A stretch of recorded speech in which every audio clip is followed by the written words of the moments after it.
हाँ जी, तो आपके साथ एक नया चैप्टर स्टार्ट करने जा रहे हैं हम, जिसका नाम है पार्टनरशिप फंडामेंटल्स। तो इसमें चैप्टर में सारे हम पार्टनरशिप के बेसिक्स की बात करेंगे, फंडामेंटल कॉन्सेप्ट्स की बात करेंगे। अगर बात करें हम इस चैप्टर में क्या क्या कवर करने वाले हैं, तो वो वन बाय वन डिस्कस कर लेते हैं ताकि इन सारे टॉपिक्स को कवर करें आपके साथ। तो देखिए हम इस चैप्टर में क्या क्या कवर करेंगे पार्टनरशिप फंडामेंटल्स में आप लोगों के साथ। देखिए, सबसे पहले हम आपके साथ डिस्कस करेंगे इंट्रोडक्शन, यानी बेसिक्स क्या है पार्टनरशिप के।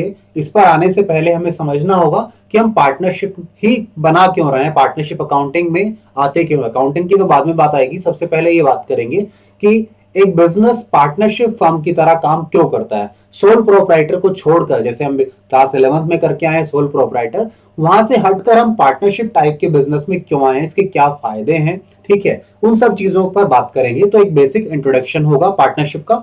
उसके बाद हम बात करेंगे पार्टनरशिप की मीनिंग की।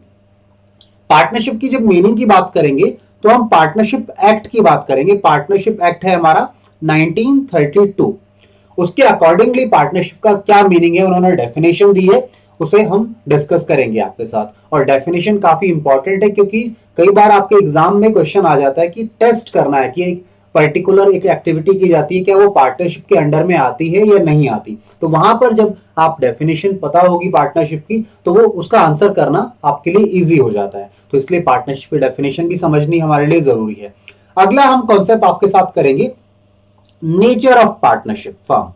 पार्टनरशिप फर्म का नेचर क्या है। अगर नेचर की बात करें तो हमारे पास नेचर में हम दो बात करते हैं, एक तो लॉ के अकॉर्डिंगली और अकाउंटिंग पर्पज से। हम दोनों तरीके से बात करेंगे यहाँ पे कि लॉ की नजरों में पार्टनरशिप फर्म क्या है और अकाउंटिंग पर्पज से पार्टनरशिप बिजनेस की अकाउंटिंग कैसे की जाती है। तो दोनों में डिफरेंस है, तो दोनों हम डिस्कस करेंगे आपके साथ, ठीक है। एक चीज और, जब भी हम पार्टनरशिप फर्म की बात करते हैं देन वी से पार्टनरशिप एक्ट 1932 के अंडर जो रजिस्टर्ड फर्म है उसकी हम बात कर रहे हैं। अगर स्पेसिफिकली बोलेंगे कुछ और पार्टनरशिप तो अलग माना जाएगा। अगर सिंपल वर्ड पार्टनरशिप है तो पार्टनरशिप एक्ट 1932 वाली पार्टनरशिप की बात कर रहे हैं, ठीक है। Then features and characteristics of partnership. Partnership की क्या कैरेक्टरिस्टिक है, क्या विशेषताएं हैं, ये बात करेंगे आपके साथ। अब पार्टनरशिप की फीचर और कैरेक्टरिस्टिक की बात करें तो लगभग सारी फीचर सारे कैरेक्टरिस्टिक उनके डेफिनेशन से निकले हैं। तो डेफिनेशन इंपॉर्टेंट है, वहीं से आपके पास फीचर और कैरेक्टरिस्टिक्स आएंगे, ठीक है, वो आपके साथ डिस्कस करेंगे आगे। Then rights of a partner, एक पार्टनर के क्या क्या राइट्स हैं ये डिस्कस करने हैं, जो कि हमारा नेक्स्ट टॉपिक होगा इसके बाद, ठीक है। देन लिमिटेड लायबिलिटी, देखो लिमिटेड लायबिलिटी पार्टनरशिप एक है। ये लिमिटेड लायबिलिटी पार्टनरशिप को आप शॉर्ट में एलएलपी भी बोल देते हैं, लिमिटेड लायबिलिटी पार्टनरशिप। इसका मीनिंग और नेचर हमें डिस्कस करना है आपके साथ। मैंने कहा अगर कुछ भी नहीं कहा जाए तो पार्टनरशिप कौन सी है, जो 1932 एक्ट वाली है। अगर साफ कुछ और बोला जाए पार्टनरशिप, जैसे यहाँ पे पार्टनरशिप क्या है, लिमिटेड लायबिलिटी वाली पार्टनरशिप की बात कर रहे हैं। अगर हम अपनी बेसिक पार्टनरशिप जो 1932 एक्ट के अंडर रजिस्टर्ड वाली फर्म्स की बात करें तो वो हमारे वहां पर लायबिलिटी अनलिमिटेड होती थी, इसीलिए उसमें कुछ कमियां थी। अनलिमिटेड लायबिलिटी के कारण ही एक नया कॉन्सेप्ट आया जो कि लिमिटेड लायबिलिटी पार्टनरशिप है, ठीक है। इसे भी डिस्कस करना है, किस एक्ट के अंदर बना है, वो सारी बातें करेंगे आपके साथ। Then partnership deed, partnership deed क्या है, क्या मीनिंग है इसका, क्या क्या कंटेंट होता है इसके अंदर और इसका इंपॉर्टेंस क्या है, यानी क्यों पार्टनरशिप डीड बनाई जाती है। अगर लेमन लैंग्वेज में कहें पार्टनरशिप डीड क्या है, एक एग्रीमेंट है जो पार्टनर्स के बीच में होता है, जहां पे उनके वर्किंग के, प्रॉफिट शेयरिंग के, यानी उनके बीच में जो भी समझौता हुआ है, जो एग्रीमेंट हुआ है, वो पार्टनरशिप डीड में लिखा जाता है, ठीक है। तो इसीलिए मैंने बताया उसके अंदर क्या क्या चीजें होंगी, मीनिंग क्या है एंड इंपॉर्टेंस क्या है, इस पर बात करेंगे। Then next will move to rules applicable in absence of partnership deed, यानी लेट्स सपोज जो आपका एग्रीमेंट है, जो आप पार्टनरशिप डीड है, मैं भी एग्रीमेंट बोल रहा हूं but there is a difference, ठीक है। जो आपका पार्टनरशिप डीड है उसमें कोई चीज नहीं लिखी या फिर पार्टनरशिप डीड साइलेंट है किसी चीज को लेकर, तो क्या किया जाएगा, किस तरीके से उसका रेजोल्यूशन होगा, ये भी आपके साथ हम डिस्कस करेंगे आगे, ठीक है। Then recording of partnership transactions, partnership transactions को रिकॉर्ड करना कुछ यूनिकनेस है जो कि आपके बेसिक सोल प्रोप्राइटर में नहीं था। वहां एक मालिक था, यहां एक से ज्यादा मालिक हैं, तो उसके कारण कुछ वेरिएशंस हैं, कुछ स्पेसिफिक चीजें आ गई हैं जो कि नॉर्मली नहीं होती थी, तो उनकी अकाउंटिंग सीखेंगे आपके साथ यहां पर हम। देन पीएनएल एप्रोप्रिएशन अकाउंट, ये स्पेसिफिकली पार्टनरशिप फर्म में ही बनाया जाता है, सोल प्रोप्राइटर केवल पीएनएल बनाता था। यहां पर एक नया अकाउंट और ऐड हो गया पार्टनरशिप फर्म्स में जिसका नाम है पीएनएल एप्रोप्रिएशन अकाउंट, या फिर आप बोल लीजिए profit and loss appropriation account. तो हम समझेंगे क्या है ये और इसकी फीचर्स क्या है, ठीक है।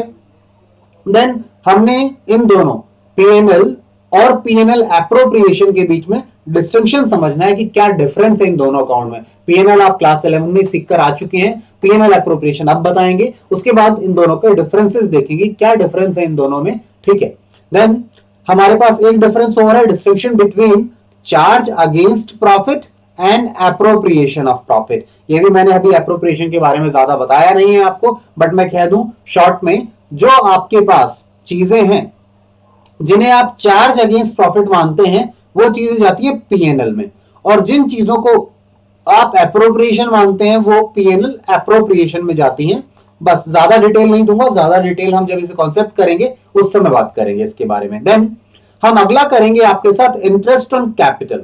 इंटरेस्ट ऑन कैपिटल नॉर्मली जैसे कोई इंटरेस्ट निकाला जाता था ये भी निकाला जाता है, तो कुछ ज्यादा कॉम्प्लिकेशन नहीं है, सिंपल चीज है, बस समझेंगे इसे आपके साथ। सेम वे आपके पास इंटरेस्ट ऑन ड्राइंग है, इसे भी समझना है क्या इसका नेचर है, कैसे अकाउंटिंग होती है, यहां भी आएंगे। देन अगला टॉपिक होगा पार्टनरशिप अकाउंट्स में हमारे पास कैपिटल अकाउंट्स ऑफ पार्टनर। देखिए हम पार्टनरशिप में कैपिटल अकाउंट दो तरीके से बनाते हैं, दो मेथड है हमारे पास। पहला है फिक्स मेथड, दूसरा है फ्लक्चुएटिंग। किसे भी आगे पीछे कर लो कोई दिक्कत नहीं है, फिक्स पहले बोल लो फ्लक्चुएटिंग पहले बोल लो कोई दिक्कत नहीं है, बट दो मेथड है।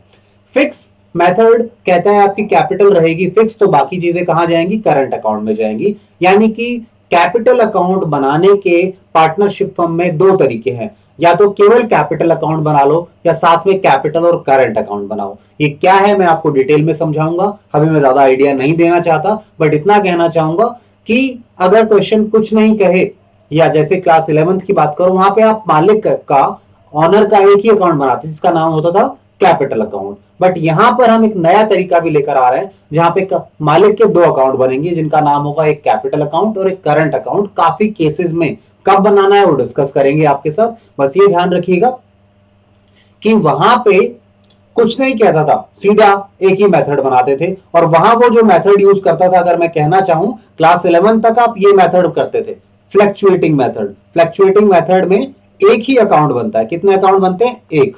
और दूसरा मेथड है ये फिक्स, यहां कितने अकाउंट बनते हैं, यहां बनते हैं दो अकाउंट बनते हैं, ठीक है। इसमें कौन सा अकाउंट बनता था, केवल ये, और यहां ये भी बनता है प्लस ये भी बनता है, ठीक है। चलिए तो डिस्कशन बाद में करेंगे, अभी इंपॉर्टेंट नहीं है इसका डिस्कशन, आगे डिटेल आउट करना है इसे हमने। देन मैनेजर्स कमीशन, देखो मैनेजर का कमीशन बिजनेस के लिए खर्चा है हमें पता है, ठीक है, बट इसके लिए कुछ इंपॉर्टेंट एडजस्टमेंट है, यानी यहाँ एक लैंग्वेज प्रॉब्लम डालता है आपके क्वेश्चन, ठीक है। तो लैंग्वेज प्रॉब्लम को हमें समझना है कि वो क्या कहना चाह रहा है, उस पर भी हम एडजस्टमेंट करेंगे। तो अगर मैं कहूं डिफिकल्टी लेवल में तो बच्चों को ये काफी प्रॉब्लमेटिक लगता है, ठीक है नहीं प्रॉब्लमेटिक, समझ में आ जाएगा तो इजी लगेगा, बट जब तक नहीं कहा जाए तो प्रॉब्लमेटिक है, तो इसे आप इंपॉर्टेंट मान सकते हैं, इंपॉर्टेंट इस पर्सपेक्टिव से कि इसे आपको समझना है अच्छे से। देन अगला हमारे पास है interest on partner's loan to the firm. जब पार्टनर फर्म को लोन देता है तो उसका क्या नेचर है, कैसे ट्रीट करना है, अकाउंटिंग ट्रीटमेंट क्या होगा,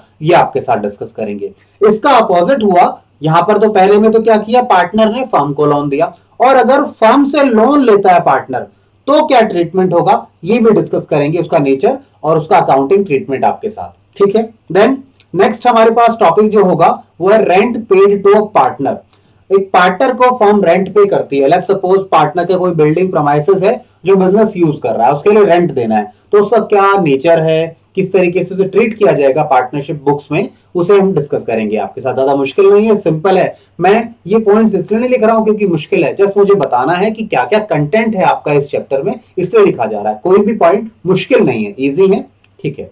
नाउ अगला जो हमारा टॉपिक होगा यहां ये होगा in case of loss to a firm हमें क्या करना चाहिए, ठीक है। जब एक फर्म को लॉस होता है, पार्टनरशिप फर्म को, तो वो कुछ स्पेसिफिकली जो जनरली नॉर्मली वो करती है लॉस के केस में ऐसा नहीं होता है। अगर मैं शॉर्ट में बोलूं तो नॉर्मली पार्टनरशिप फर्म में जो प्रॉफिट्स होते हैं पार्टनर्स में बंटते हैं वो पीएनएल एप्रोप्रिएशन में आके बंटते हैं।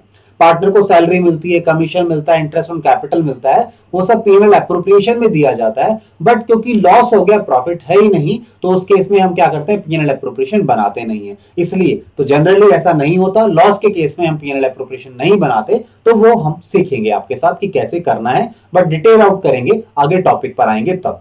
देन अगला टॉपिक होगा when appropriations are more than profits. जब आपकी एप्रोप्रिएशंस प्रॉफिट से ज्यादा है तो आपको क्या करना है। एप्रोप्रिएशन से मेरा मतलब है पार्टनर को मिलने वाली चीजें, जैसे interest on capital, salary, commission, profit का हिस्सा, ये एप्रोप्रिएशंस है जो कि प्रॉफिट होता है तभी मिलती हैं। ठीक है, एप्रोप्रिएशन का अगर सिंपल मीनिंग समझना चाहें तो एप्रोप्रिएशन का मतलब वो चीजें जो प्रॉफिट होगा तो मिलेंगी, अगर प्रॉफिट नहीं हुआ तो भी मिलनी है, उनको क्या कहते हैं, चार्ज अगेंस्ट प्रॉफिट। ठीक है, तो एप्रोप्रिएशन ज्यादा है, प्रॉफिट कम है। भाई प्रॉफिट तो है, चीजें मिलनी चाहिए, बट कैसे मिलेंगी, उसको, उस प्रॉब्लम को सॉल्व करने के लिए हमारे पास ये टॉपिक है, इंपॉर्टेंट है, डिस्कस करेंगे आपके साथ। ठीक है, then method of calculation of interest on capital. Interest on capital निकालने के लिए हमारे पास दो मेथड है यहाँ पे, simple method and product method. Basic mathematics की चीजें हैं, मुश्किल नहीं है, बहुत इजी है, डिस्कस करेंगे इन्हें भी। Then interest on regular drawings, ये कॉन्सेप्ट डाला है पार्टनरशिप फंडामेंटल्स में आपके सामने, जहां पे क्वेश्चन कहता है कि कोई पार्टनर या सारे पार्टनर्स रेगुलर ड्रॉइंग्स करते हैं। रेगुलर ड्रॉइंग से मेरा मतलब है मंथली ड्रॉइंग कर रहे हैं, हर महीने विड्रॉ करते हैं या फिर हर क्वार्टर में विड्रॉ कर रहे हैं। अब मंथ में भी उन्होंने तीन चीजें कैटेगरी डाल दी, beginning of the month, middle of the month या फिर एंड ऑफ द मंथ। ठीक है, ऐसे ही क्वार्टर में भी beginning of the quarter, middle of the quarter, end of the quarter. ठीक है, तो उनको इजी तरीके से करने का क्या तरीका है, ठीक है, वो आपके साथ यहां समझेंगे हम। देन दो इंपॉर्टेंट टर्म्स समझनी है आपने, वो है पहला ड्राइंग अगेंस्ट प्रॉफिट। पहली ड्राइंग किसकी है, अगेंस्ट प्रॉफिट है। दूसरी ड्राइंग हम क्या कह रहे हैं, ड्राइंग अगेंस्ट कैपिटल है। तो दोनों का क्या मतलब है, ठीक है, ये हमें समझना है। अगर शॉर्ट में मैं आपको समझाना चाहूं अभी तुरंत एक शब्द में, तो मैं कहता हूं drawing against capital, sorry profit जो है, ये एक्चुअल में ड्राइंग्स कहलाती हैं। ये एक्चुअल में क्या है, ड्राइंग्स है। और ड्राइंग अगेंस्ट कैपिटल क्या है जी, ड्राइंग अगेंस्ट कैपिटल जो है वो है रिडक्शन इन कैपिटल है। ठीक है, आगे डिटेल आउट करेंगे, बस मैंने लिखने के लिए लिख दिया। देन अगला टॉपिक हमारा होगा एडजस्टमेंट इन क्लोज्ड अकाउंट्स। जब पार्टनरशिप फर्म अपनी बुक्स को क्लोज कर देती है तो उसे आपने क्या कहा, एडजस्टमेंट इन क्लोज्ड अकाउंट, या फिर पास्ट एडजस्टमेंट, पीछे कुछ चीजें आप छोड़कर आ गए या आपसे गलती से भूल गए आप उन चीजों को, तो उन्हें आज एडजस्ट करना है। तो कैसे एडजस्ट किया जाएगा उन पास्ट की चीजों को, उन क्लोज्ड अकाउंट्स की चीजों को, वो आपके साथ हम सीखेंगे। तो काफी इंटरेस्टिंग है, इजी है, बट आपने थोड़ा सा ध्यान देना है समझते समय, ताकि ये चीज इजी हो जाए। देन नेक्स्ट हमारे पास होगा topic guarantee of profit to a partner. एक पार्टनर को कई बार हम बिजनेस में, पार्टनरशिप फर्म में बाकी पार्टनर्स गारंटी दे देते हैं, या कुछ पार्टनर्स गारंटी देते हैं। ऐसा क्यों दिया जाता है, अगर आप बात करें तो देखिए क्या होता है, लेट्स सपोज आप दो पार्टनर हैं ए एंड बी, आप सी का एडमिशन कराना चाहते हैं। क्यों, सी की मार्केटिंग स्ट्रेटजीज बहुत अच्छी हैं, सी मार्केटिंग में बहुत अच्छा है, बट वो कहता है नहीं मैं तो जॉब कर रहा हूं या मेरा खुद का काम है, मैं आपके साथ काम क्यों करूं, मैं तो ऑलरेडी एक अच्छा प्रॉफिट कमा रहा हूं, ठीक है, मैं छोड़कर नहीं आऊंगा, ठीक है, अच्छी इनकम हो रही है मुझे, तो हम चाहते हैं हमारे साथ मिले। तो हम कहते हैं ठीक है, जो भी आपको इनकम हो रही है वो इनकम आपको देंगे हम, फिक्स्ड इनकम जो भी आपकी, लेट्स सपोज आपको हर महीने 50,000 रुपए मिलते हैं, तो हम 50,000 का गारंटी देते हैं प्रॉफिट की, आपको तो मिलेगा, नुकसान होगा तो बाकी हमारा होगा, कम पड़ेगा तो हम कम ले लेंगे, आपको पूरा 50,000 देंगे। ठीक है, तो उस टाइप की सिचुएशन में हमने उसे गारंटी दे दी, तो guarantee of a profit to guarantee of profit to a partner का भी एक टॉपिक है हमारे साथ, इसमें किस तरीके से अकाउंटिंग करनी है ये आपके साथ समझेंगे। देन तो ये सारे हमारे टॉपिक्स हैं। इसके अलावा और क्या करने वाले हैं इस चैप्टर में वो ये भी बता देता हूं। इसके अलावा हम आपके साथ डिस्कस करेंगे एमसीक्यूज, ठीक है, मल्टीपल चॉइस क्वेश्चंस हैं हमारे, वो आपके साथ करेंगे हम लोग। ठीक है, इंपॉर्टेंट होते हैं मल्टीपल चॉइस क्वेश्चंस, काफी काम आते हैं आपके थियोरेटिकल कॉन्सेप्ट्स को स्ट्रॉन्ग करने में भी हेल्प करते हैं। प्रैक्टिकल क्वेश्चंस हम करेंगे आपके साथ, उनके सॉल्यूशंस कराएंगे। आपके पास 100+ क्वेश्चंस होंगे जी, 100+ क्वेश्चंस के सॉल्यूशन मिलेंगे। ठीक है, वीडियो फॉर्मेट में ही देंगे, हर क्वेश्चन को अच्छे से डिस्कस करेंगे। यहां पर कोई प्रॉब्लम आए तो आप हमारे चैनल पर ही कमेंट ऑप्शन आता है वीडियो के नीचे, वहां उस क्वेश्चन में जो भी डाउट क्वेरी है हमें लिख सकते हैं, ठीक है। अच्छा, जब क्वेश्चंस करेंगे तो आपने एक चीज ध्यान रखनी है, आपने जो क्वेश्चन करना है उसका जो क्वेश्चन नंबर हेडिंग में यानी टाइटल पे दिया होता है ना, उसको देखना है। यानी क्वेश्चन नंबर कहां से देखेंगे आप? टाइटल से देखेंगे। क्वेश्चन नंबर कहां देखना है? टाइटल में देखना है। आपने वीडियो के अंदर जाके क्वेश्चन नंबर रेफर नहीं करना। वीडियो के अंदर भी हम क्वेश्चन नंबर लिखते हैं, उसे नहीं मानना है आपको। क्यों नहीं मानना है? क्योंकि कई बार क्या होता क्या है, बुक्स ना क्वेश्चन नंबर चेंज कर देती हैं, ठीक है। क्वेश्चन पिछले साल की बुक में लेट्स सपोज एक क्वेश्चन नंबर था 28, ठीक है। मैंने क्या कहा, वीडियो के अंदर हमने गलती से, वैसे हमने भी अब सुधार लिया है, उस चीज को हम ऐसा नहीं करते नई वीडियोस में, ठीक है। तो क्वेश्चन नंबर 28 लिखा था, अगले साल उन्होंने उस क्वेश्चन का नंबर दे दिया क्वेश्चन नंबर 30, ठीक है। तो हमेशा आपने क्या करना है, टाइटल में जो क्वेश्चन नंबर लिखा है ना उसको फॉलो करना है। वीडियो के अंदर हमने बोर्ड पे अगर कोई क्वेश्चन नंबर लिखा है कि क्वेश्चन नंबर ये है, तो उससे आप टेंशन में ना आए, वो क्वेश्चन नंबर चेंज हो सकता है, क्वेश्चन वही होगा जो आपकी लेटेस्ट बुक के अंदर है, ठीक है। चलिए, इसके अलावा आपके साथ हम क्या करेंगे, एक और चीज करने वाले हैं, और वो है जी पास्ट एग्जाम क्वेश्चंस के सॉल्यूशन। ये भी आपको प्रोवाइड कराएंगे। कई बच्चे कहते हैं कि पास्ट एग्जाम्स में क्या आया है, तो आपको अलग से कोई बुक रेफर करने की जरूरत नहीं है, पास्ट एग्जाम के लिए कोई सीरीज खरीदने की जरूरत नहीं है, ठीक है। अलग से सैंपल पेपर्स लेने की जरूरत नहीं पड़ेगी। पास्ट एग्जाम क्वेश्चंस के सॉल्यूशन भी आपको हम देंगे। चलिए, तो ठीक है, अब स्टार्ट करते हैं अपने टॉपिक को वन बाय वन। आपको मैंने जो बेसिक बातें बतानी थी बता दी है। एक इंपॉर्टेंट चीज और रह गई है, वो भी मैं आपको बताता हूं। देखिए वो क्या है जी, सुनिए मेरे साथ, ध्यान से समझिएगा इस बात को। आप जो वीडियोस देखेंगे ना, आपको हमारी वीडियोस यानी क्लासेस जो हैं वो कैसे देखनी है, वो आपको हमारे चैनल पर, जैसे ही आप हमारे चैनल पर आएंगे, प्लेलिस्ट सेक्शन है। क्या है? प्लेलिस्ट सेक्शन है। प्लेलिस्ट सेक्शन में जाना है आपको। प्लेलिस्ट सेक्शन में इसलिए जाना है क्योंकि प्लेलिस्ट सेक्शन में हमने क्या किया है, चैप्टर वाइज वीडियोस डाले हैं, और चैप्टर के अंदर भी कौन सा टॉपिक पहले होना चाहिए, कौन सा बाद में होना चाहिए, उसके क्वेश्चंस, तो सारी चीजें सीक्वेंस में है। तो आपका ऑर्डर मिसमैच नहीं होगा, आपको परेशानी नहीं होगी क्वेश्चंस को ढूंढने में। तो क्या करना है, चैनल पर जाइए, प्लेलिस्ट सेक्शन में जाइए। क्लास 11th के लिए है तो क्लास 11th के लिए, क्लास 12th है तो क्लास 12th के लिए, और किसी क्लास के लिए, तो उस सीक्वेंस में आपको वहां चीजें मिल जाएंगी, ठीक है। So thank you for listening.